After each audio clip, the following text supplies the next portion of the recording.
പെരുന്നായർ ഇതുപോലെ ഉരുണ്ട് കളിക്കുന്നത് ഇന്നുവരെ കണ്ടിട്ടില്ല. അത്തരം ഉരുണ്ട് കളിയാണ് ഇപ്പോൾ പെരുന്നായർ നടത്തുന്നത്. പെരുന്നായർ എന്ന് പറയുന്നത് പെരുന്നയിലെ നായർ. അദ്ദേഹം തന്നെയാണല്ലോ ഡൽഹി നായർ, അതുപോലെ തന്നെ കേരള നായർ എന്നൊക്കെയുള്ള കാറ്റഗറൈസേഷൻ നടത്തുന്നത്, പേരിടിയിൽ ചൊല്ലി വിളിക്കൽ നടത്തുന്നത്. അതുകൊണ്ട് ആ പെരുന്നയിൽ ജനിച്ചു എന്നല്ല, പെരുന്നയിലിരിക്കുന്ന ആസ്ഥാന മണ്ഡപത്തിലിരിക്കുന്ന ആളെന്നുള്ള നിലയിലാണ് അദ്ദേഹത്തെ പെരുന്നായർ എന്ന് വിളിച്ചത്. പെരുന്നയിലെ മാർപ്പാപ്പ. അദ്ദേഹം ഉരുണ്ട് കളിക്കുന്ന കളി അത് വളരെ വളരെ രസാവഹമായിരിക്കുന്നത് കൊണ്ടാണ് അത് ചർച്ച ചെയ്യാമെന്ന് വിചാരിക്കുന്നത്. അതായത് അദ്ദേഹം SNDPയുടെ ഭാഗത്തു നിന്നും ഒരു നീക്കമുണ്ടായപ്പോൾ അതിനെ സർവാത്മന സ്വാഗതം ചെയ്യുകയും ആലപ്പുഴയിൽ കൂടിയ SNDP യോഗം ഇതിനായിട്ട് ദൂതനായിട്ട് വെള്ളാപ്പള്ളിയുടെ മകനായിട്ടുള്ള തുഷാർ വെള്ളാപ്പള്ളിയെ കത്തും കൊടുത്ത് അയക്കും എന്ന് പറഞ്ഞപ്പോൾ അതിനെ സ്വാഗതം ചെയ്യും, ഞാൻ സ്വീകരിക്കും, മകനെ പോലെ ഞാൻ സ്വീകരിക്കും എന്നാണ് പറഞ്ഞത്. ആ മകനെ പോലെ ഞാൻ സ്വീകരിക്കുന്നു എന്ന് പറഞ്ഞതിനും അതുപോലെ തന്നെ പെട്ടെന്നിടഞ്ഞ് ഈ ഐക്യം വേണ്ട, ഇവിടെ അവസാനിപ്പിക്കുന്നു, ഇനി യാതൊരു കോംപ്രമൈസും ഇല്ല, ഇനി ചർച്ചയേ ഇല്ല എന്ന് പറഞ്ഞ് സ്വയം അവസാനിപ്പിക്കുന്നതിനും പിന്നിൽ ഒരൊറ്റ ഇടയിൽ ഒരു പത്മഭൂഷൺ പുരസ്കാരം മാത്രമേ ഉള്ളൂ. അത് വെള്ളാപ്പള്ളിക്ക് കിട്ടിയ പത്മഭൂഷൺ പുരസ്കാരമാണ്. അത് പ്രഖ്യാപിച്ച ദിവസം തന്നെയാണ് ഇടംതടിച്ച് ഇനി യാതൊരു വിധമായിട്ടുള്ള കോംപ്രമൈസും ഇല്ല എന്നുറപ്പിച്ച് 3 വട്ടം പറഞ്ഞ് അദ്ദേഹം അവസാനിപ്പിച്ചത്. അത് പ്രഖ്യാപിക്കുമ്പോൾ പെരുന്നായർ പറഞ്ഞത്, ഡയറക്ടർ ബോർഡ് പറഞ്ഞു ഇതിൽ നിന്ന് പിന്മാറുക, ഇതിൻ്റെ ആവശ്യമില്ല, അങ്ങനെയുള്ള പരിപാടിയൊന്നും വേണ്ട എന്ന് തന്നോട് പറഞ്ഞു എന്നാണ് പറയുന്നത്. ഇപ്പോൾ ഇക്കഴിഞ്ഞ ദിവസം മാതൃഭൂമി പത്രത്തിന് കൊടുത്ത അഭിമുഖത്തിൽ അദ്ദേഹം വ്യക്തമായിട്ട് പറയുന്നത് അങ്ങനെയല്ല സംഭവിച്ചത്, നേരെ തിരിച്ചാണ്. ഇദ്ദേഹം ഒരു പ്രമേയം എഴുതി കൊടുത്തു, ആ പ്രമേയം എല്ലാവരും കൂടി കൈയടച്ച് പാസ്സാക്കി ഡയറക്ടർ ബോർഡിലെ. ഇതാണ് സാധാരണ സംഭവിക്കുന്നത്. ഇദ്ദേഹം പറയുന്ന തിരുവായ്ക്ക് എതിർവ ഈ ഡയറക്ടർ ബോർഡിൽ ഉണ്ടാവാറില്ല. അത് അതുപോലെ തന്നെ സ്വീകരിച്ചുകൊണ്ട് ചായയും ഉഴുന്നുവടയും കഴിച്ചുകൊണ്ട് പിരിയുക എന്നുള്ളതിനപ്പുറം യാതൊന്നും ഈ ഡയറക്ടർ ബോർഡിന് അവകാശമായിട്ടോ അധികാരമായിട്ടോ കിട്ടിയിട്ടില്ല. തന്നിഷ്ടം, അതായത് സുകുമാരൻ നായരുടെ തന്നിഷ്ടം തന്നെയാണ് നടന്നുകൊണ്ടിരിക്കുന്നത്. അതാണ് ഈ അഡ്മിനിസ്ട്രേഷൻ, NSSൻ്റെ ഈ അഡ്മിനിസ്ട്രേഷൻ ഇത്ര വലിയൊരു കൊളാപ്സിൽ എത്തിച്ചേർന്നിരിക്കുന്നത്. എന്തൊരു നാണക്കേടാണ്. ഒരു വ്യക്തിക്ക് വാക്കിന് വില വേണം, അത് വേറെ കാര്യം. ഒരു സംഘടനയ്ക്ക് വാക്കിന് വില വേണ്ടേ? ഞങ്ങൾ ഈ ഐക്യത്തെ സർവാത്മന സ്വാഗതം ചെയ്യുന്നു എന്ന് പറഞ്ഞു കഴിഞ്ഞപ്പോൾ ഏകപക്ഷീയമായിട്ട് അതിൽ നിന്നിങ്ങ് പിന്മാറുക എന്ന് പറയുന്നത്, അതും ബലമായ ഒരു കാരണമില്ലാതെ. പക്ഷേ ഒരു കാര്യം ഈ സുകുമാരൻ നായരെ കൊണ്ട് ആ പത്രപ്രവർത്തകൻ ചോദിക്കുന്നുണ്ട് കേട്ടോ. വെള്ളാപ്പള്ളി കൃത്യമായിട്ട് നമ്മൾ ഈ പറഞ്ഞ കാര്യം തന്നെ, വെള്ളാപ്പള്ളിക്ക് ഈ പത്മ അവാർഡ് കിട്ടുന്ന ദിവസം തന്നെയാണല്ലോ ഇതിൽ നിന്ന് പിൻവാങ്ങിയത്. അപ്പോൾ ഇദ്ദേഹം പറയുന്നുണ്ട് അത് കൊടുത്തോട്ടെ, അതിൽ ആക്ഷേപമില്ല, തെറ്റിപ്പോയി എന്ന് പറയുന്നില്ലെന്ന്. എനിക്ക് മനസ്സിലാകുന്നില്ല ഈ സുകുമാരൻ നായർ ചേട്ടാ, എന്താണ് നിങ്ങൾ ഈ പറയുന്നത്? തെറ്റിപ്പോയി എന്ന് പറയാൻ നിങ്ങളാരാ ഇതിൻ്റെ ജഡ്ജിയോ? നിങ്ങൾ തെറ്റിപ്പോയി എന്ന് പറഞ്ഞാൽ ഇത് പിൻവലിച്ചുകൊണ്ട് അങ്ങ് പോകും. എന്താ നിങ്ങൾ വിചാരിച്ചിരിക്കുന്നത്? NSS എന്ന് പറയുന്ന ഒരു സംഘടനയാണോ ഈ ദേശീയ പുരസ്കാരം? ദേശം ഒരാളിനെ പുരസ്കരിക്കുകയോ തിരസ്കരിക്കുകയോ ചെയ്യുന്നത് തടയുന്ന സംഘടന. നിങ്ങൾ എന്തിനാ ആ രാഷ്ട്രീയം കയറി പറയുന്നത്? നിങ്ങൾ ആ പറയുമ്പോൾ എന്ത് സമദൂരമാണ് നിങ്ങൾ പാലിക്കുന്നത്? ഇപ്പോൾ നിങ്ങൾ പറയുന്നു തുഷാർ വെള്ളാപ്പള്ളി എന്ന് പറയുന്നത് BJPയുടെ മുൻനിര നേതാവാണ്. BJPയുടെ അല്ല, BJP ഉൾപ്പെടുന്ന മുന്നണിയുടെ നേതാവാണ്. അദ്ദേഹത്തിനെ ഞാൻ സ്വീകരിച്ച അത് രാഷ്ട്രീയമാണ്. എന്താ നേരത്തെ ഈ വിചാരമില്ലായിരുന്നു? ഇതറിയില്ലായിരുന്നു? ആ പൊതുവിജ്ഞാനമില്ലായിരുന്നു? തുഷാർ വെള്ളാപ്പള്ളി എന്ന് പറയുന്ന ആൾ NDA മുന്നണിയുടെ കേരളത്തിലെ പ്രധാനപ്പെട്ട നേതാക്കളിലൊരു ആളാണെന്ന് എത്രയോ തെരഞ്ഞെടുപ്പുകളായിട്ട് ഏതാണ്ട് ഒരു 15 വർഷത്തോളമായി അങ്ങനെ തന്നെ ആയിരുന്നില്ലേ?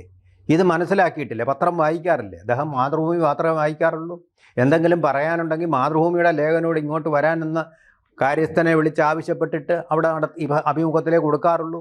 ആ കാലഘട്ടത്തിലാണ് ഇപ്പോഴും ജീവിക്കുന്ന. മാതൃഭൂമിയുടെ സർക്കുലേഷനും പ്രചാരവും ഒക്കെ ഇടിഞ്ഞു പൊളിഞ്ഞു പോയതൊന്നും അദ്ദേഹം അറിയുന്നില്ല. ഇപ്പോൾ പത്രം തന്നെ ആൾക്കാർ വായിക്കാറില്ല.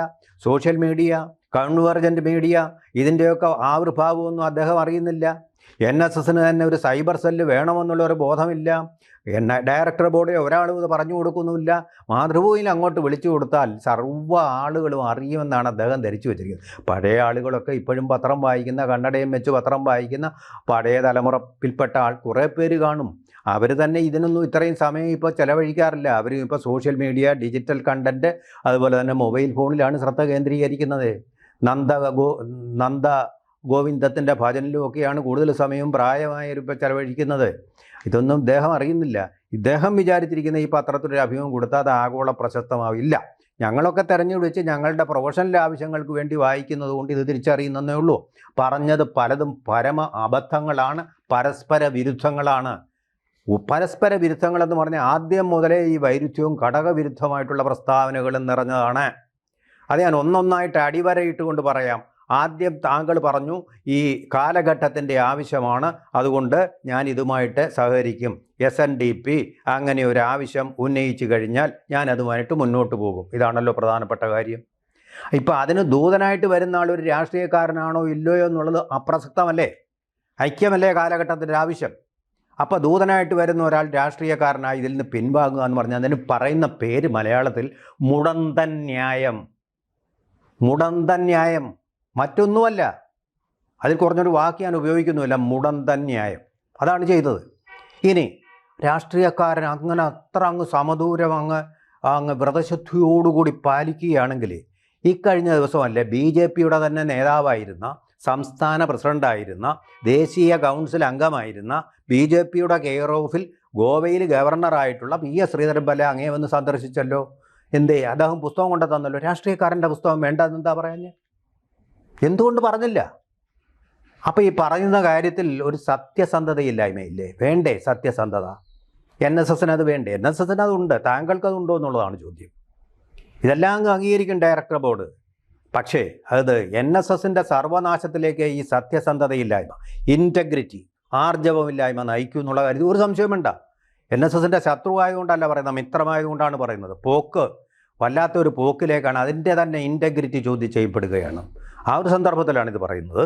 മോശമാക്കാൻ വേണ്ടി പറയുന്നതുമല്ല. പക്ഷേ ഇത് വലിയ തിരുത്തൽ ആവശ്യപ്പെടുന്ന ഒരു കാര്യമാണ്. ഇതിപ്പോൾ നിങ്ങൾ ഈ പറയുന്നത്, ആ പറഞ്ഞ കാര്യങ്ങൾ കേരളം മുഴുവൻ വാർത്തയാവുകയും ചർച്ച ചെയ്യും, എന്തോ വലിയ ഭീകര പ്രസ്ഥാനം വരുന്നു എന്നുള്ള രീതിയിൽ ചർച്ച ചെയ്യുകയും ചെയ്തു. അതെല്ലാം കഴിഞ്ഞിട്ട് അതിൽ നിന്ന് വലിഞ്ഞു മാറുന്നത് ഒന്നുകിൽ ഭീരുത്വം അല്ലെങ്കിൽ ആർജവമില്ലായ്മ തന്നെയാണെന്നേ പറയാൻ പറ്റുകയുള്ളൂ. അത് NSSനാണ് ക്ഷീണം ഉണ്ടാക്കുക, അല്ലാതെ മറ്റുള്ളവർക്കല്ല, വിമർശിക്കുന്നവർക്കല്ല എന്നുള്ള തികച്ചും ബോധ്യമാവുക എന്ന് വിചാരിച്ചിട്ട് മന്നം 2 വർഷത്തോളം ഈ പ്രസ്ഥാനം കൊണ്ടുനടന്നില്ലേ? മന്നവും ശങ്കറും കൂടി ചേർന്ന് ഹിന്ദു മഹാമണ്ഡലം എന്നുള്ളൊരു പ്രസ്ഥാനം കൊണ്ടു നടന്നില്ലേ? അപ്പോൾ NSSൻ്റെ ആദർശത്തിന് വിരുദ്ധമോ സമദൂര സിദ്ധാന്തത്തിന് വിരുദ്ധമോ ഒന്നുമല്ല. ഈ സമദൂരം എന്ന് പറഞ്ഞാൽ എന്താ എനിക്ക് മനസ്സിലാവുന്നില്ല. അതുകൊണ്ട് ഈ സമദൂരം, അപ്പോൾ PS ശ്രീധരൻപിള്ള വരുമ്പോൾ ഒരു 10 ചുവട്, ഇനി അടുത്ത കൊടിക്കുന്നിൽ സുരേഷ് വരുമ്പോൾ അതിൽ നിന്നും 10 ചുവട്, അതാണോ സമദൂരം എന്ന് പറയുന്നത്? ഈ സമദൂരമില്ല. ഈ സമുദായത്തിൽ തന്നെ രാഷ്ട്രീയമുണ്ട്. രാഷ്ട്രീയമില്ലാതെ ഒന്നുമില്ല, രാഷ്ട്രീയമില്ലാതെ ഒന്നും സംഭവിക്കുന്നില്ല. നിങ്ങളിപ്പോൾ ഈ ഭാരതരത്ന പോയിട്ട് പത്മശ്രീ കിട്ടിയപ്പോൾ തന്നെ രാഷ്ട്രീയം കണ്ടില്ലേ? അതിലെന്തോ ഇടപാടുണ്ടെന്ന്. അതിനാണ് രാഷ്ട്രീയം എന്ന് പറയുന്നത്. അപ്പം നിങ്ങളതിൽ രാഷ്ട്രീയം കണ്ടെങ്കിൽ എവിടെയാണ് സമദൂരമാവുന്നത്? വെള്ളാപ്പള്ളി നടേശന് പത്മശ്രീ അവാർഡാണ് കൊടുത്തതിൽ രാഷ്ട്രീയം കാണുന്ന ഒരാൾക്ക് അപ്പോൾ പിന്നെ സമദൂരമെന്ന് എങ്ങനെ പറയാൻ കഴിയും? VD സതീശൻ എന്ന രാഷ്ട്രീയക്കാരനെ ആവോളം വിമർശിക്കുന്ന ഒരാൾ സമദൂരമെന്ന് എങ്ങനെ പറയും? ആ പാർട്ടിയുടെ പേരിലാണല്ലോ അദ്ദേഹം പറഞ്ഞത്. ആ പറഞ്ഞ കാര്യങ്ങളിൽ നിങ്ങളിങ്ങനെ എതിർത്താൽ അതെങ്ങനെ സമദൂരമായി തീരും? അപ്പോൾ ഈ സമദൂരം പാളുകയാണ്. സമദൂരം എന്ന് പറയുന്ന ഒരു പ്രഹസനമായിട്ട് തീരുകയാണ്. ഇപ്പോൾ നിങ്ങളുടെ BJP വിരുദ്ധതയാണ് ഇതിലൂടെ പുറത്തു വരുന്നത്. BJP വിരുദ്ധത മാത്രമല്ല, നാട്ടുകാരെല്ലാം പറയുന്നത്, ഞാനിതിപ്പോഴും പറയുന്നില്ല തെളിവില്ലാത്തത് കൊണ്ട്, പിന്നെ പത്മശ്രീ വെള്ളാപ്പള്ളി നടേശന് കിട്ടിയത് കൊണ്ടുള്ള അസൂയയാണ്. നിങ്ങൾ നാണം കെട്ടിരിക്കുകയാണ്. വെള്ളാപ്പള്ളി ഇപ്പോൾ ഒരു വാക്കും പറയാത്ത വെള്ളാപ്പള്ളി, പറയാൻ അറിയാൻ കഴിഞ്ഞിട്ടല്ല, ഈ കാര്യത്തിൽ മൗനം പാലിക്കുന്ന വെള്ളാപ്പള്ളി പത്മശ്രീ കിട്ടിയതിനേക്കാൾ ബഹുമാനിതനായിരിക്കുകയാണ്. കാരണം ഈ മൗനത്തിൻ്റെ പേരിൽ ഒരാൾക്കൊരു ഒരു പത്മശ്രീ കിട്ടുന്ന സന്ദർഭമാണോ ഇതിൽ നിന്ന് പിന്തിരിഞ്ഞ് പോരാൻ കണ്ടെത്തുന്നത്? എത്ര മോശമായിട്ടില്ല, അന്തസ്സില്ലാത്ത പരിപാടിയാണ്. അന്തസ്സായിട്ട് ആ പത്മശ്രീ കിട്ടിയതിന് തന്നോട് ഐക്യം കൂടാൻ വന്ന ആളിനെ അഭിനന്ദിക്കാനുള്ള ഒരു വിശാല മനസ്കത, ആ വിശാല മനസ്കതയല്ലേ NSSന് വേണ്ടത്? പിന്നാക്കക്കാരുടെ, ദളിതരുടെ സഞ്ചാര സ്വാതന്ത്ര്യത്തിന് വേണ്ടി സവർണ ജാഥ നടത്തിയ മന്നത്ത് പത്മനാഭനിരിക്കുന്ന കസേരയിലിരിക്കുമ്പോൾ ഇങ്ങനെ സങ്കുചിത മനസ്കനായിട്ട് പോവാൻ പാടില്ല. അത് തന്നെയാണ് വേണ്ടത്, സങ്കുചിത മനസ്കനായി തീരും. ഇപ്പം ഇവിടെ എന്താ വേണ്ടത്? ഇവിടെ വേണ്ടത് നിങ്ങളുടെ ഐക്യമെന്ന് പറയുന്ന രാഷ്ട്രീയത്തിന് വേണ്ട, രാഷ്ട്രീയമല്ലാത്ത അരാഷ്ട്രീയക്കാരനൊന്നും അല്ലല്ലോ താങ്കൾ. രാഷ്ട്രീയമല്ലാത്തതിലും രാഷ്ട്രീയമുണ്ട്.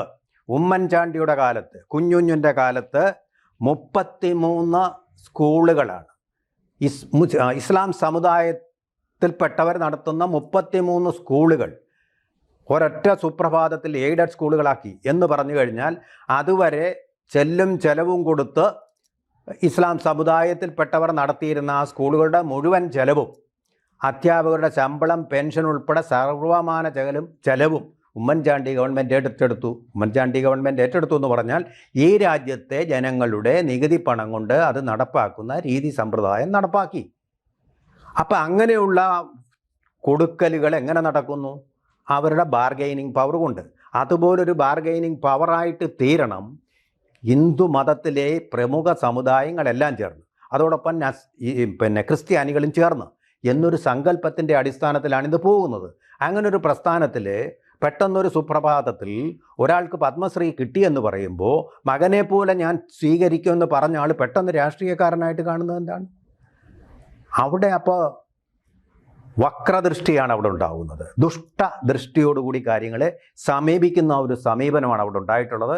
ഈ കാര്യത്തിൽ ആ ഒരു തീരുമാനം, ആ പിൻവാങ്ങലിൽ NSS ആ തീരുമാനം, താങ്കൾ എന്ത് പറഞ്ഞാലും അത് അതേപോലെ കൈയടിച്ച് അംഗീകരിക്കുകയുള്ളൂ ഡയറക്ടർ ബോർഡ് അല്ല. ആ തീരുമാനം വായിച്ച് ഡയറക്ടർ ബോർഡിനെ കൊണ്ട് അംഗീകരിപ്പിച്ച് താങ്കൾ എന്തു പറഞ്ഞു കൊടുത്താലും അവർ അംഗീകരിക്കും. അത് വേറൊരു കാര്യം. അംഗീകരിച്ചത് വലിയൊരു തെറ്റായിപ്പോയി.